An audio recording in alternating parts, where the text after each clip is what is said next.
Vast majority of businesses never make it past $1 million in revenue, not because they're not good businesses, but more often than not because the founder or entrepreneur couldn't figure out, how do I get other people to do the work and scale this beyond my own skills and abilities? They say that a builder can build buildings, but you need teams to build skyscrapers. So if you want to build a big business or a big skyscraper, you need to figure out, how do I create those teams? How do I attract, train, recruit, and empower people to do just that?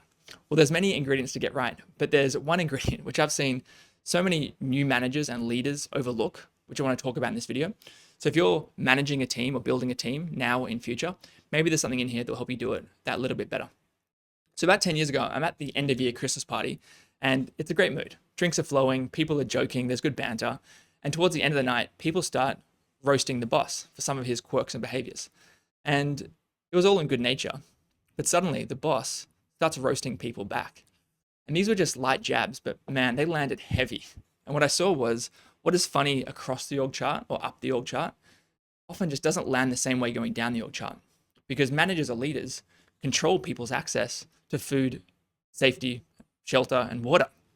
So those little comments or little jokes often just don't land the same way. And the bigger issue there wasn't about jokes at a Christmas party. It's actually about trust and safety. Because as soon as that boss started roasting those people, everybody shut up. No one was saying anything because people felt that that trust city was removed from that environment. But it's not just about a Christmas party or a staff party. It's actually about, how do we create that environment of trust and safety all the time so people can do their best work? Well, there's three things that have been really helpful for me over the last 10 years.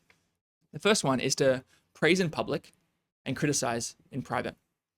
And why that's so important is, in public, people are sharing themselves. They're sharing their best work. They're sharing projects. And we want to create a positive environment where people feel safe to do that. And if we're bringing people up, that's fantastic. But if we're tearing people down in public through feedback that might be misconstrued or misinterpreted, that can be a really harsh environment. And that feedback is often far better delivered in private, where people can take the right frame, take the right context, and absorb it to be even better at their craft. That's number one. Number two is to recognize that text, like free-form text, is a really blunt instrument for that feedback we want to help people grow with. And I truly believe that feedback is a gift. Any and all feedback, doesn't matter if you agree with it or not. Someone's taking their time to give you their view and their feedback on what you could do better. But doing it as free-form text, or doing it in an email or just a Slack message without context, can really damage that frame in which you're giving people that positive thing to improve their career or their craft.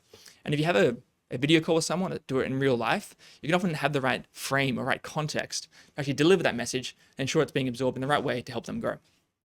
And the third thing is to understand that people are always on their own narrative and their own journey in life. And last minute changes can be really disruptive. Even though we might be thinking about work and we might be in that frame, throwing that last minute project change or that update to that assignment or that changeover in the org chart can be really rattling to someone's sense of safety and security, because they're unsure what comes next. Is there going to be another update next week? And it's far better to have a big, hairy, audacious goal, a bag that Jim Collins talks about, and keep people focused on that and try and absorb all the stress and all the things that go wrong and protect them from that, so they can have that safe environment to do their best work. And I guess that the message here that night that I picked up wasn't about being the loudest voice in the room as leader, but it's actually about creating a room where people feel safe to speak up, to take risks, and do their best work. If you enjoyed this, let me know in the comments below. I'll see you on the next one. You!